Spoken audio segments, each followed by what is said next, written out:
A figura que a história registra como Marco Antônio nasceu como Marco Antônio Crético no dia 14 de janeiro de 83 a.C., no coração de Roma. Seu nome era uma homenagem ao pai, Marco Antônio Crético o Velho, membro da gens Antônia, uma família plebeia que, embora não pertencesse à elite patrícia nem à classe equestre, soube aproveitar as oportunidades de um império em expansão. Nos séculos III e II a.C., Roma transformou-se de uma simples cidade-estado em um colosso que dominava o Mediterrâneo, e nesse turbilhão de conquistas, muitas famílias plebeias enriqueceram e ganharam influência. Os Antônios estavam entre elas. O avô de Marco Antônio não só integrou o Senado romano como governou a província de Cilícia, atual sul da Turquia. Em 102 a.C.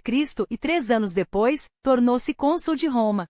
Sua mãe Júlia descendia da nobre gens Júlia, uma das mais tradicionais linhagens patrícias, e era prima de um jovem chamado Caio Júlio César, então com apenas 16 anos, mas destinado a marcar profundamente o destino de Marco Antônio. O casal teve outros filhos, entre eles 2 irmãos, Caio e Lúcio. Porém, o nascimento de Marco Antônio ocorreu em um dos períodos mais conturbados da República. Roma, que no século IV a.C. mal controlava um pedaço da Itália Central, havia se tornado, em poucas décadas, a potência hegemônica do Mediterrâneo Ocidental e depois do Oriente. Mas essa expansão teve um preço. O poder real não mais residia no Senado, mas nos generais, cujas legiões decidiam o rumo da política. A situação agravou-se em 107 a.C., quando Caio Mário, o general mais popular de Roma, implementou reformas que profissionalizaram o exército e concentraram ainda mais autoridade nas mãos dos comandantes militares. Seu rival, Lúcio Cornélio Sulla, desencadeou uma quase guerra civil entre marianos e sulanos nos anos 90 e 80 a.C. Em 87 a.C., durante a ascensão dos marianos, o avô de Marco Antônio foi executado em uma purga. Mário morreu pouco depois, mas a luta continuou. Seu filho e Sulla travaram um conflito aberto na primavera de 83 a.C., poucas semanas após o nascimento de Marco Antônio. Em novembro de 82 a.C., Sulla venceu a Batalha da Porta Colina nos arredores de Roma, e assumiu como ditador. Embora tenha se aposentado em 79 a.C. e morrido no ano seguinte, deixou a República fragilizada, demonstrando que o poder supremo poderia ser usurpado por quem tivesse ambição e crueldade suficientes para repetir seus métodos. Enquanto isso, a infância de Marco Antônio foi marcada por instabilidade. Seu pai, antes visto como inimigo por sua ligação com os marianos, tornou-se um aliado valioso de Sulla após a vitória sulana, iniciando uma carreira ascendente. Na década de 70 a.C., recebeu o comando de uma campanha no Mediterrâneo Oriental para combater a pirataria que assolava a região. Essa missão, no entanto, o afastou da família e em 71 a.C., ele faleceu na ilha de Creta, deixando Marco Antônio órfão. Sua mãe casou-se novamente com Públio Cornélio Lentulus, uma influência questionável para o jovem. Entre um lar desestruturado e a companhia de aristocratas dissolutos como Caio Scribunio Cúrio e Públio Clódio Pulcro, alguns anos mais velhos e conhecidos por seu estilo de vida extravagante, Marco Antônio mergulhou nos excessos da juventude romana nos anos 60 a.C., bebida, jogos de azar e noitadas intermináveis. Essa conduta escandalizava figuras como Catão, o jovem, que no Senado denunciava o declínio dos valores tradicionais e a decadência das famílias abastadas, das quais Marco Antônio parecia ser um exemplo vivo. Ao chegar aos 20 anos, no final da década de 60 a.C., ele já havia acumulado dívidas consideráveis, um prenúncio dos desafios que o aguardavam. Apesar de nunca ter governado Roma, o que o excluiu, por exemplo, das biografias de Suetônio, que retratou todos os imperadores de Júlio César a Domiciano, Marco Antônio é uma das figuras antigas mais documentadas. Suetônio menciona-o em A Vida dos 12 Césares, especialmente nos relatos sobre Júlio César e Augusto. Ele aparece nos escritos de César sobre as guerras gálicas e a guerra civil, além de ser citado na monumental História de Roma, de Cássio Dio, do século III d.C. Mas as fontes mais ricas sobre sua vida vêm das Felípicas de Cícero, o grande orador que, após o assassinato de César, dedicou uma série de discursos a condenar Marco Antônio, pintando-o como uma ameaça tão grave à República que merecia o mesmo destino de César. Há ainda a biografia escrita por Plutarco no século II d.C., que consolida sua importância histórica.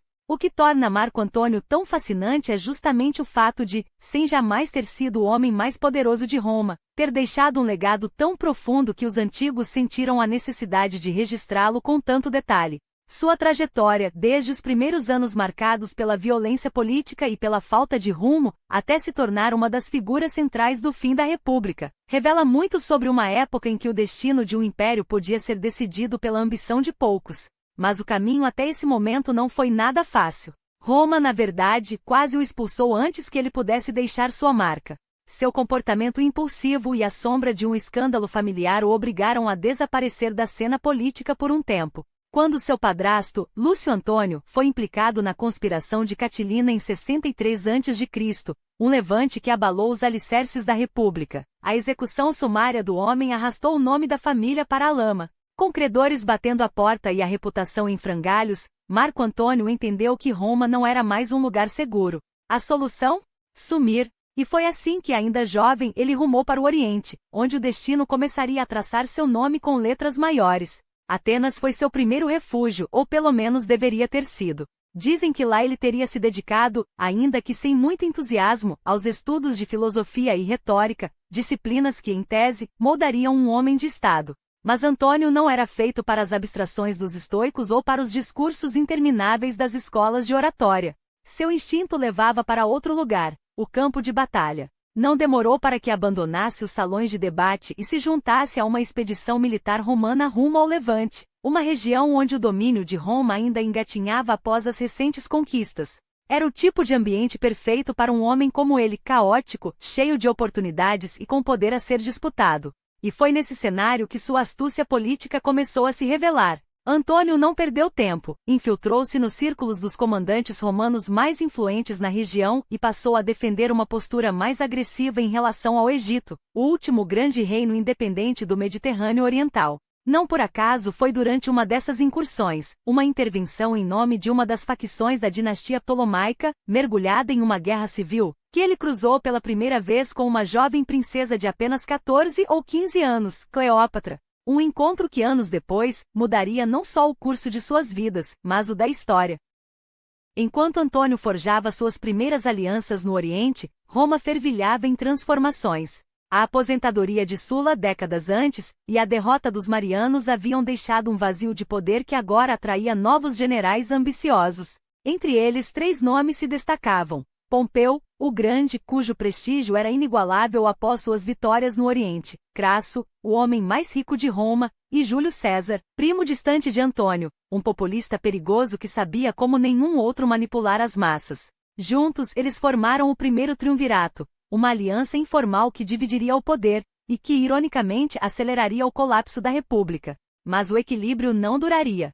Enquanto Pompeu se acomodava em sua glória passada e Crasso encontrava a morte em uma campanha malfadada na Pérsia, César emergia como a figura dominante. Suas conquistas na Gália não eram apenas militares, eram um aviso. E Antônio, sempre atento aos ventos da política, soube ler o momento. Em 54 a.C., de volta a Roma após anos no Oriente, não hesitou. Atravessou os Alpes para se juntar a César no norte da Gália, justamente quando o general preparava suas incursões exploratórias à Britânia.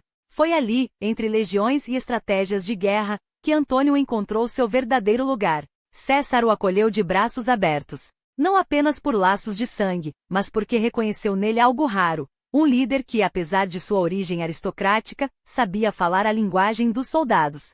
Antônio dormia entre eles, comia como eles e, o mais importante, distribuía ouro e promessas com uma generosidade que cativava até os mais céticos. Sua presença na Batalha de Alésia, em 52 a.C., onde César esmagou a resistência gaulesa, selou sua reputação. Não como um estrategista brilhante, mas como um homem que no calor do combate inspirava lealdade inquebrantável. O retorno a Roma após a vitória não foi apenas um triunfo militar, mas o início de sua carreira política. César, cada vez mais isolado pelos inimigos no Senado, precisava de aliados leais na capital. Antônio era a escolha óbvia. E foi assim que em 50 a.C., ele assumiu seu primeiro cargo público, questor, uma posição modesta, mas que lhe garantia uma cadeira no Senado. Era pouco para suas ambições, mas suficiente para começar. Ali, entre os corredores do poder, ele logo se tornaria uma das vozes mais inflamadas em defesa de César, e, consequentemente, um dos alvos preferenciais de seus adversários.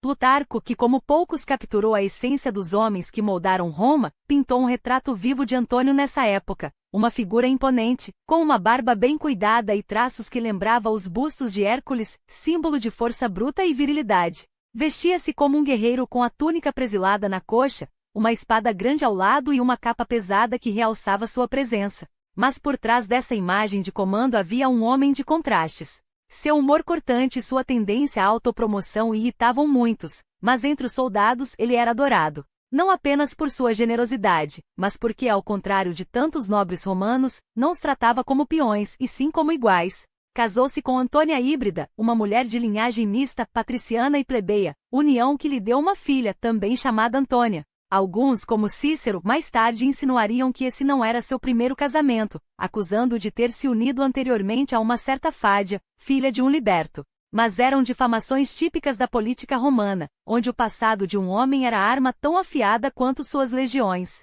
O que importava, afinal, era o futuro. E após Alésia, César tinha planos para Antônio. Roma não seria mais um refúgio, mas um campo de batalha, e ele estaria na linha de frente. Roma não era mais um tabuleiro de xadrez onde os peões se moviam em silêncio, era uma forja incandescente e Antônio, com suas mãos calejadas pela ambição, ajudava a atiçar o fogo. Entre as centenas de senadores que se aglomeravam no Cúria, dois campos se delineavam com clareza cortante. De um lado, os populares, aqueles que buscavam seu poder no clamor das ruas, no suor dos plebeus, nas assembleias onde o povo de Roma decidia com seus votos, e não por acaso, eram os que sustentavam César contra a maré conservadora. Do outro, os optimates, a nobreza entranhada nos costumes de seus ancestrais, que viam em Pompeu seu campeão e em homens como Catão e Cícero suas vozes mais eloquentes. Não eram partidos como os conhecemos hoje, não havia programas nem ideologias escritas, mas facções que se digladiavam pela alma de uma república já combalida, cada uma convencida de que só ela poderia salvar Roma, uma pela força do povo, outra pela autoridade da tradição. E Antônio? Ele era a espada desembainhada de César na capital. Enquanto o general conquistava a Gália, seu jovem aliado permanecia em Roma, nos anos turbulentos do final da década de 50 a.C., transformando as praças em palcos de revolta. Não bastava que o Senado conspirasse para destituir César, para arrancar-lhe as legiões e arrastá-lo de volta a Roma como um criminoso comum. Antônio, com a habilidade de um demagogo nato, incitava as multidões, artesãos veteranos despossuídos, a exigirem que o herói de Alésia fosse não apenas poupado, mas coroado com novos poderes. Cada grito nas ruas era um golpe contra Pompeu, cada pedra atirada contra as portas dos optimates uma advertência. César não seria derrubado sem luta, até que o jogo chegou ao seu ápice. Em janeiro de 49 a.C., com Antônio já investido no cargo de tribuno da plebe, uma posição que, embora inferior apenas ao consulado, lhe dava o poder sagrado de vetar as decisões do Senado, a crise explodiu. Catão e seus aliados moveram sua peça final. César deveria ser destituído, suas legiões dissolvidas, seu nome arrastado perante os tribunais. A resposta de Antônio foi um blefe ousado. No próprio Senado, diante dos olhares furiosos dos optimates,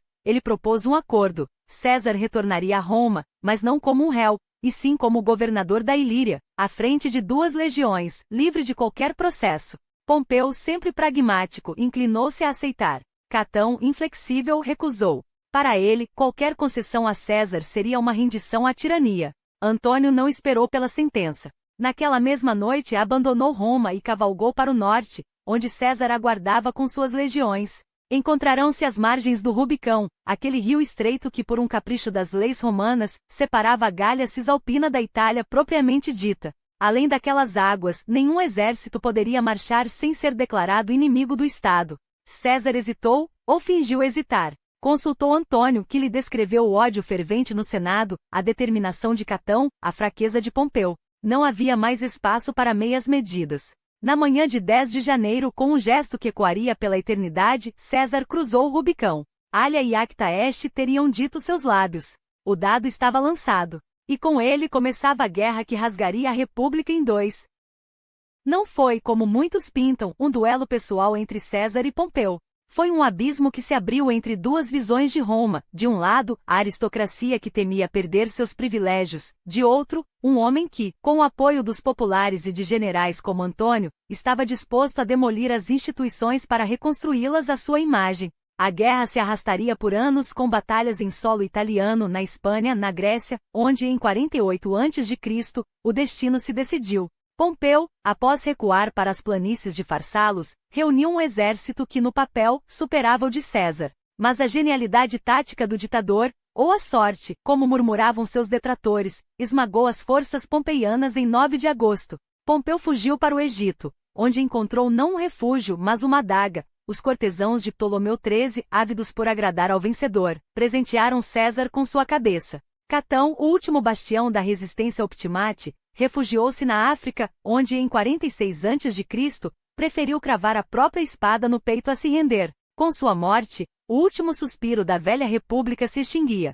César, agora senhor absoluto, não precisava mais de títulos vazios, assumiu a ditadura perpétua, um poder que, embora tecnicamente constitucional, era a negação mesma da república que jurara defender. E Antônio? Ele esteve lá em Farsalos, à frente de 2 legiões, provando sua lealdade no fogo da batalha. Quando César voltou a Roma, não como o general vitorioso, mas como árbitro supremo do destino do Estado, recompensou seu tenente com um posto que falava mais que 1000 palavras, Magister Equitum, mestre da cavalaria, o segundo homem mais poderoso de Roma. Era um cargo que, nas sombras da ditadura, concedia a Antônio um poder quase igual ao de César. Nada na República podia ser decidido sem o aval do mestre da cavalaria, uma ironia cruel, já que a própria República era agora pouco mais que uma fachada. Mas César, sempre desconfiado, não deixaria todo o poder nas mãos de um só homem. Enquanto Antônio governava a Itália em sua ausência, campanhando contra os últimos redutos pompeianos na África, o ditador já olhava para outro horizonte. Seu jovem sobrinho-neto Otaviano, um adolescente de olhares calculistas e ambição disfarçada sob uma máscara de modéstia. Antônio, porém, não era homem de se contentar com migalhas. Em 47 a.C., enquanto César esmagava os últimos focos de resistência no norte da África, ele administrava Roma, e o fazia com a mesma mistura de audácia e descuido que marcaria sua carreira. Foi então que descobriu a traição. Sua esposa Antônia, enredada em um caso com Públio Cornélio Dolabella, um senador oportunista que, como tantos, mudará de lado conforme soprava o vento. A resposta de Antônio foi rápida e brutal. Divorciou-se na mesma hora e, sem perder tempo, casou-se com Fúlvia, viúva de Clódio, seu antigo aliado, e uma mulher cuja inteligência e ambição igualavam a sua. O escândalo foi apenas o começo. Dolabella, humilhado, tentou aprovar uma lei para perdoar dívidas contraídas durante a guerra, uma medida que, embora popular, Antônio bloqueou com mão de ferro. Se foi por vingança ou por cálculo, ninguém soube ao certo. O que ficou claro foi que, sem César para freá-lo, Antônio governava Roma como um tirano menor, acumulando inimigos e ressentimentos. Quando César voltou, em 46 a.C., encontrou uma cidade à beira do caos. Os 2 homens se entreolharam com uma frieza que só quem compartilha anos de alianças e traições pode entender. Por um tempo, a relação esfriou. Mas César, sempre o estrategista, sabia que precisava de Antônio, pelo menos até que Otaviano estivesse pronto. E Antônio, por sua vez, não era tolo, percebia que sem o ditador, sua própria cabeça rolaria. Assim, a reconciliação veio, ainda que tingida de desconfiança. Em 44 a.C., César o nomeou cônsul, o cargo mais alto da República, como se quisesse lembrá-lo de que, no fim das contas, ambos estavam do mesmo lado. Até que, na primavera daquele ano, o destino interveio. César, o homem que desafiara os deuses, caiu sob as adagas dos senadores, e com ele desabou o frágil equilíbrio que mantinha Antônio no poder. O que viria a seguir não seria uma guerra, mas um abismo. E Antônio, mais uma vez, estaria no olho do furacão. O dia 15 de março, os idus de março no calendário romano, não foi apenas o fim de César, mas o início de um pesadelo que Roma jamais esqueceria. As adagas dos conspiradores cravadas em seu corpo, mais de 3 dezenas de golpes, não mataram apenas um homem, mas a ilusão de que a República poderia se recompor sem ele. O tirano estava morto, sim, mas o vazio que deixou era um abismo mais perigoso que seu próprio governo. Os homens que poderiam ter reconstruído Roma, como Cícero com sua eloquência afiada, ou Bruto, com seu idealismo severo, ou estavam mortos, ou estavam prestes a se tornar presas da mesma ambição que condenaram. E no centro desse turbilhão, Marco Antônio não perdeu tempo. Inicialmente fugiu de Roma, temendo que a purga dos cesarianos fosse inevitável. Mas o exílio não era para ele. Voltou, e com a ajuda de Lépido, outro leal a César, negociou uma anistia para os antigos aliados do ditador. Foi um gesto calculado. Enquanto a cidade ainda tremia com o assassinato, Antônio já tecia sua próxima jogada.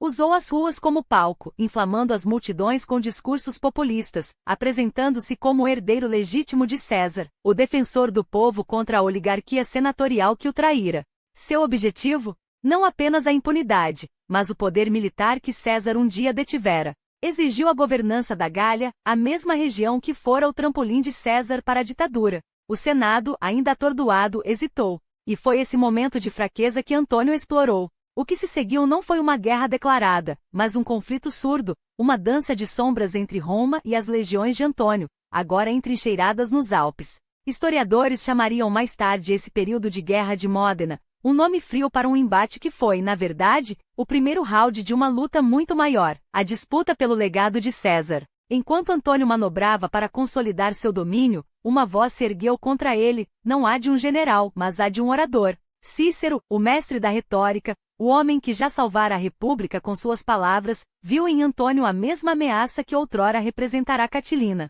Inspirado por Demóstenes que séculos antes alertara Atenas contra Filipe da Macedônia, Cícero desferiu suas Felípicas, 14 discursos incendiários, não apenas ataques a Antônio, mas um grito de guerra pela sobrevivência da república. Por meses, suas palavras ecoaram pelo Senado e pelas praças. Denunciou a arrogância de Antônio, sua traição aos valores romanos, sua sede por um poder que nem mesmo César ousara reclamar tão cedo. Por um tempo pareceu funcionar. O Senado declarou Antônio inimigo público. Mas a vitória de Cícero foi efêmera. No final de 43 a.C., quando o segundo triunvirato se formou, seu nome estava na lista dos proscritos.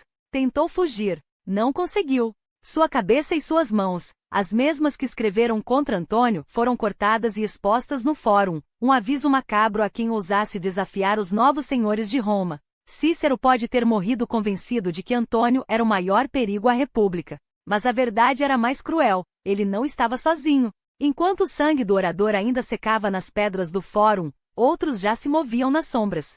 Otaviano, o jovem herdeiro de César, de apenas 19 anos, mas com uma astúcia que envelhecia sua ambição. Lépido, o oportunista que sempre soube quando mudar de lado. E Antônio, o general que mesmo cercado por inimigos, nunca deixou de acreditar que o destino lhe reservara o trono de César. Em 43 a.C., os três se uniram no que chamaram de Lex Titia, um pacto sagrado para restaurar a república, mas que, na verdade, era um acordo de rapina. Dividiriam o império entre si, esmagariam os últimos focos de resistência e então decidiram quem ficaria com tudo. A primeira tarefa? Acabar com os liberadores, Bruto e Cássio, os homens que mataram César e agora, ironicamente, lutavam pela mesma liberdade que seu ato destruíra. Em outubro de 42 a.C., nas planícies de Filipos, na Macedônia, os exércitos se encontraram. Mais de 200.000 homens esgotados por anos de guerra civil, lutando não por ideais, mas por sobrevivência por soldo, por um pedaço de um império que já não sabia o que era. As batalhas foram caóticas. A primeira indecisa. A segunda, um banho de sangue. No fim, não foram as espadas que decidiram, mas a lâmina que Bruto cravou em seu próprio peito. Com sua morte, o último suspiro da República se foi. Os liberadores estavam derrotados. E agora só restavam 3 homens, e um império para ser dividido. Antônio Astuto levou a Gália e as regiões alpinas, um território estratégico, de onde podia vigiar Roma e controlar as legiões que um dia cruzaram o Rubicão com César. Lépido ficou com a Espanha, embora ainda lutasse contra tribos rebeldes no norte. Otaviano, o mais jovem, herdou a África, um reino de areia e clientelas, mas também a chave para o abastecimento de Roma. Era um equilíbrio frágil, um armistício temporário. Porque todos sabiam, a verdadeira guerra ainda estava por vir. E enquanto os 3 se preparavam para o confronto final, Antônio, mais uma vez, deixava que sua vida pessoal se misturasse à política. Seu casamento com Fúvia, uma mulher tão ambiciosa quanto ele, já era um barril de pólvora. Em 41 a.C., a faísca veio de Otaviano. Ao repudiar Cláudia, enteada de Fúvia, o jovem herdeiro de César não apenas insultou a família de Antônio, ele declarou guerra. E Fúvia, furiosa, não iria deixar isso impune. A filha de Fúvia, fruto de seu casamento anterior com Clódio, tornou-se o estupim de um conflito que entraria para a história como a Guerra de Perúzia, um nome que ecoa a cidade Ambria onde a revolta de Fúvia encontrou seu último reduto. O irônico. Enquanto ela lutava para garantir o domínio de Antônio em Roma, ele próprio estava a milhares de quilômetros dali no Oriente, tecendo uma aliança que mudaria não só seu destino, mas o do Império Egito, terra de faraós, de riquezas inesgotáveis e de uma rainha que soube transformar a sobrevivência em arte. Cleópatra não era apenas uma governante, era uma estrategista nata. Quando Júlio César pisou em Alexandria, ela viu nele a chance de salvar seu reino da voracidade de Roma. Um filho cesarião nasceu dessa união, selando um pacto de sangue. Agora, em 41 a.C., era a vez de Antônio, e ela não hesitaria. O reencontro entre os dois não foi mero acaso, foi cálculo. Cleópatra conhecia o homem que tinha diante de si, o mesmo que anos antes a impressionara com sua audácia e seu apetite pela vida. Desta vez, porém, não se tratava de diplomacia. Era sedução. E Antônio, sempre vulnerável aos encantos do poder e da paixão, caiu. O que começou como uma negociação política logo se transformou em um caso de amor que consumiria o resto de seus dias. Enquanto isso, no Ocidente, Otaviano agia com frieza cirúrgica. Em 40 a.C., esmagou os partidários de Fúvia e a exilou para Cícico, na Grécia, um gesto que, em teoria, deveria acalmar as tensões. Mas o destino tinha outros planos. Fúvia morreu pouco depois, levando consigo a última esperança de uma reconciliação genuína entre Antônio e Otaviano. O vazio que deixou foi preenchido não por luto, mas por conveniência, um casamento arranjado, uma aliança de papel. Otávia. Irmã de Otaviano, mulher de virtude intocável, peão em um jogo que nunca foi dela. Em outubro de 40 a.C., Antônio desposou-a em uma cerimônia que deveria selar a paz entre os dois homens mais poderosos de Roma. Mas o que era para ser um pacto tornou-se uma farsa. Enquanto Otávia esperava em Roma, Antônio voltava para Alexandria, e para os braços de Cleópatra. Os gêmeos Alexandre Hélio e Cleópatra Selene nasceram como prova viva de seu desdém pelo acordo. Em 36 a.C., um terceiro filho, Ptolomeu Filadelfo, veio ao mundo, cravando a última cunha entre Antônio e o Ocidente. E então havia o vinho. Roma bebia muito. Em uma época em que a água podia ser um veneno disfarçado, o álcool era refúgio e rotina. Vinho fraco pela manhã, cerveja nas províncias, hidromel nas festas, a embriaguez era quase um ritual. Mas Antônio não bebia como os outros. Ele bebia para esquecer, para celebrar, para desafiar os deuses. Plutarco o descreve como um homem frequentemente ébrio. Plínio, o Velho, chega a mencionar um livro que Antônio teria escrito, de sua ebrietate, um manifesto de seu próprio vício. Não era um bebedor social. Era um homem que afogava estratégias em taças, que tomava decisões entre um gole e outro. E as decisões que tomava, essas moldariam o império. Com a morte de Fúvia e o casamento com Otávia, o segundo triunvirato deveria ter encontrado equilíbrio. Mas o verdadeiro teste estava em Sexto Pompeu, o último herdeiro da dinasta que já desafiara César. Filhos de Pompeu, o Grande, eles ainda comandavam lealdades, e Sexto, com sua frota em Sicília, era uma espinha cravada na garganta de Roma. Por anos ele bloqueou rotas, saqueou costas, humilhou os triunviros. Até que em 36 a.C., Otaviano o esmagou. Sexto fugiu para o Oriente, buscando asilo onde só encontraria traição.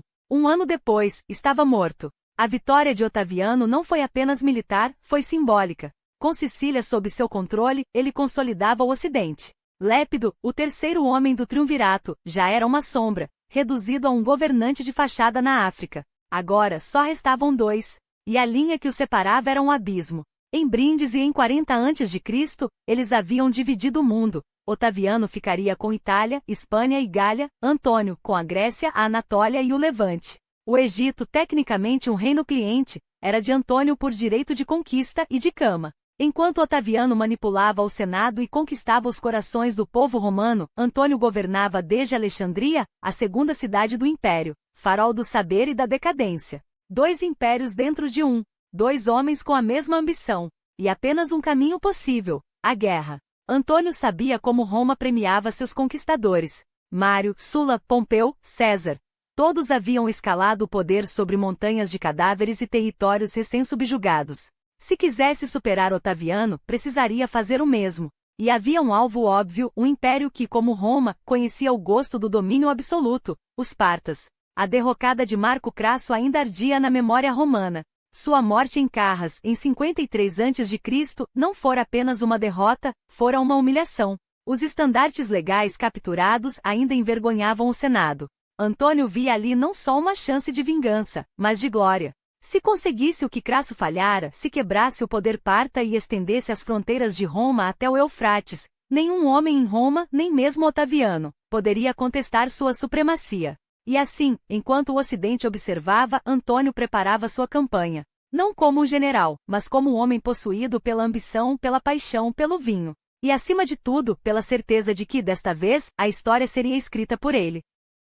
O deserto que outrora engolira as legiões de Crasso agora tremia sob o peso de uma nova ameaça. Era 36 a.C., e Antônio, à frente de um exército que os cronistas estimam em 100.000 homens, 16 legiões forjadas no fogo das guerras civis, avançava rumo ao coração da Pártia, não por mera ambição territorial, mas por uma necessidade existencial.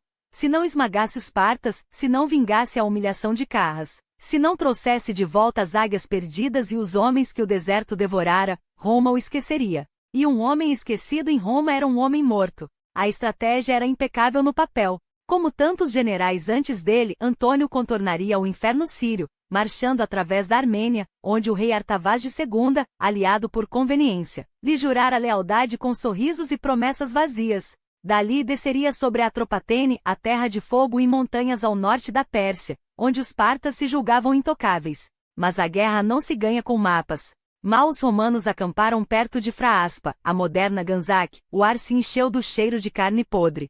A doença espalhava-se como um incêndio invisível, ceifando soldados antes que uma única flecha parta fosse disparada. Os armênios, sensíveis ao vento da derrota, abandonaram-no sem aviso. E então vieram os partas, não em batalhas campais, onde a disciplina romana poderia prevalecer, mas em ataques relâmpago, como lobos dilacerando um rebanho desorientado. O que deveria ser um triunfo transformou-se em um êxodo. 30.000 homens perdidos. Nenhuma glória, nenhuma vingança, nenhuma águia recuperada. Só a vergonha de uma retirada apressada de volta à Síria, com o eco das risadas partas ainda queimando seus ouvidos. Antônio jurou voltar. Mas o destino, como sempre, tinha outros planos. Enquanto o Oriente o humilhava, no entanto, um pequeno reino no Levante lhe oferecia uma vitória que Roma não poderia ignorar. A Judéia, terra de profetas e reis, há um século se agitava sob o jugo estrangeiro babilônios, persas, macedônios, seleucidas. Agora, sob a dinastia asmoniana, tentava sacudir até mesmo a sombra de Roma. Mas Antônio não permitiria outra rebelião. Ordenou a Gaio Sozio, seu legado na Síria, que esmagasse a resistência. E assim, entre 40 e 37 a.C., o sangue jorrou no Levante. Quando a poeira baixou, um homem emergiu das cinzas. Herodes, o idumeu, astuto, cruel, e acima de tudo, leal a Roma. Antônio o coroou rei de Judéia, não por afeto, mas porque um vassalo grato valia mais que um povo rebelde. Herodes reinaria por 4 décadas, seu nome amaldiçoado pelos judeus, seu legado manchado pela destruição do templo que viria. Mas poucos lembrariam que foi Antônio quem o colocará ali, como um peão no grande tabuleiro do poder. E enquanto o Ocidente ardia com a guerra contra Sextus Pompeu, Antônio afundava cada vez mais no Oriente, não apenas geograficamente, mas na alma. Alexandria não era mais uma cidade conquistada, era seu reino. Lá, os cortesãos curvavam-se não a um general romano, mas a um faraó renascido. Cleópatra não era sua amante, era Ísis encarnada e ele, Osíris, senhor dos dois mundos. Em 34 a.C., após arrastar o traidor Artavasdes em correntes pelas ruas de Alexandria, um triunfo roubado de Roma, uma afronta calculada, Antônio e Cleópatra sentaram-se em tronos dourados e redistribuíram o mundo. Cesarião, filho de César, foi coroado o rei dos reis, herdeiro não só do Egito, mas do nome que Otaviano cobiçava. Alexandre Hélio, o primogênito de Antônio, recebeu a Armênia e a Pártia, territórios que Roma ainda nem conquistara. Cleópatra Selene, sua irmã gêmea, tornou-se rainha da Cirenaica. Ptolomeu Filadelfo, o caçula, governaria a Síria. Era um império dentro do império, uma dinasta que nascia não do Senado, mas do Nilo. Otaviano não precisava de espiões para saber o que aquilo significava. As doações de Alexandria não eram um gesto de amor, eram uma declaração de guerra. Antônio não apenas desafiava Roma, ele a substituía. E se o Oriente o aceitava como um deus, o Ocidente o condenaria como um tirano. A máquina de propaganda de Otaviano já trabalhava a todo vapor, pintando-o como um traidor, um bárbaro, um escravo de uma rainha estrangeira.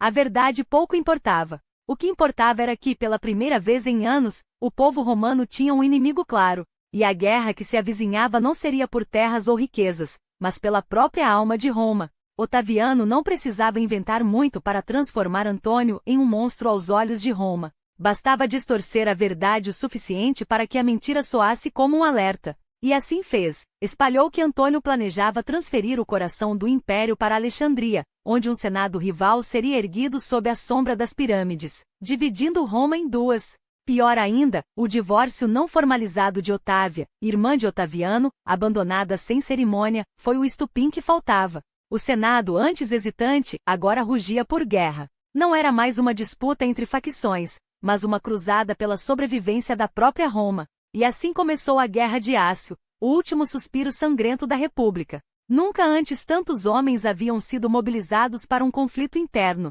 200.000 legionários de cada lado, um exército tão vasto que sua simples existência já era um presságio de devastação. Mas, ironicamente, tudo se decidiria não em meses de campanhas, mas em um único dia nas águas traiçoeiras do Golfo de Ácio, onde o destino de um império seria selado pelo choque de proas e remos. Antônio escolheu a Grécia como seu bastião, terra onde ainda ecoavam os nomes de seus apoiadores, senadores exilados, generais desiludidos, homens que preferiam arriscar tudo a se curvar a Otaviano. Mas a armadilha já estava armada. Bloqueado no Golfo, com suas rotas de suprimento estranguladas, Antônio viu-se forçado a jogar seu último dado, romper o cerco naval em um ataque desesperado. Era 2 de setembro de 31 a.C. Quando as galeras romanas se chocaram, o mar ferveu. Os navios de Antônio e Cleópatra eram maiores, mais pesados, construídos para intimidar. Mas Otaviano tinha Agripa, o gênio tático que transformou a desvantagem em arma. Suas embarcações menores e ágeis dançavam entre os gigantes egípcios, incendiando-os, afundando-os, semeando o caos. E então veio o golpe final. A frota de Cleópatra, em vez de sustentar a batalha, rompeu formação e fugiu. Antônio, ao vê-la partir, não hesitou. Abandonou seus homens, sua causa, seu império. Quebrou as linhas inimigas com uma única galera e seguiu a rainha para Alexandria, deixando para trás centenas de navios afundados, milhares de soldados afogados ou capturados, e qualquer esperança de vitória. Nos dias que se seguiram, o que restava de seu exército se desfez como areia entre os dedos. Aliados o traíram, cidades o repudiaram, e até os deuses pareciam ter virado as costas. Quando Otaviano finalmente marchou sobre o Egito na primavera de 30 a.C., Antônio já não tinha exércitos, nem aliados nem ilusões. Ele e Cleópatra tentaram uma última cartada, oferecerem-se como cidadãos privados, renunciando a todo o poder em troca da misericórdia. Otaviano riu. Não havia espaço para clemência quando se tratava de apagar o último vestígio de resistência à sua hegemonia. Enquanto o cerco a Alexandria se fechava, Antônio soube que seu fim não seria uma morte honrosa em batalha, mas a humilhação de ser arrastado acorrentado pelas ruas de Roma, exibido como troféu no triunfo de seu inimigo. Preferiu o aço. Na manhã de 1º de agosto de 30 a.C., cravou a própria espada no ventre. Plutarco conta que ao fazê-lo acreditava que Cleópatra já estava morta, e que ao descobrir o engano foi levado aos braços dela, onde morreu pedindo o último cálice de vinho, como se o mundo não merecesse seu amargor. A rainha o seguiu 9 dias depois, escolhera o veneno, uma picada de áspide segundo a lenda, um gole letal segundo os que estavam lá. Juntos foram enterrados em algum lugar de Alexandria, em uma tumba que o tempo se encarregou de esconder, como se até a terra quisesse apagar o rastro de seu amor fatal. Com Antônio morto, Otaviano não tinha mais rivais. Mas, ao contrário de César, não cometeria o erro de mostrar suas garras demais. Não se proclamaria ditador, nem usaria o título de rei. Em vez disso, teceu uma farsa brilhante. Em 27 a.C., devolveu simbolicamente os poderes ao Senado, que grato, o coroou Augusto Princeps, o primeiro entre iguais. O império nascia disfarçado de república e Otaviano, agora César Augusto, governaria não pela força bruta, mas pela ilusão de consentimento. Mas não nos enganemos, o que ele criou não foi um retorno à ordem, mas a mais duradoura das tiranias. Antônio, com seus excessos, suas paixões e sua queda, tornou-se o espelho do que Roma temia, e o pretexto perfeito para que Augusto se apresentasse como salvador. Um bárbaro orientalizado, um traidor, um homem que trocou Roma por Cleópatra. Assim a história o pintaria. Mas a verdade é que sem Antônio, Augusto nunca teria sido necessário. Sem seu rival não haveria herói. Sem sua derrota não haveria império. E assim o homem que um dia foi o braço direito de César, o amante de Cleópatra, o Senhor do Oriente foi reduzido a um aviso. O que acontece quando o poder se deixa seduzir pela paixão, quando a ambição esquece de Roma? Mas mesmo como sombra, Antônio nunca deixou de fascinar. Plutarco o imortalizou entre os grandes. Shakespeare e Dryden transformaram sua queda em tragédia. Hollywood o reviveu em telas épicas, com rostos como os de Barton, Brando, Heston, sempre maior que a vida, sempre à beira do abismo. Porque Antônio não foi apenas um general, um político ou um amante. Foi o último romano que ousou sonhar com um mundo onde Roma não fosse o centro.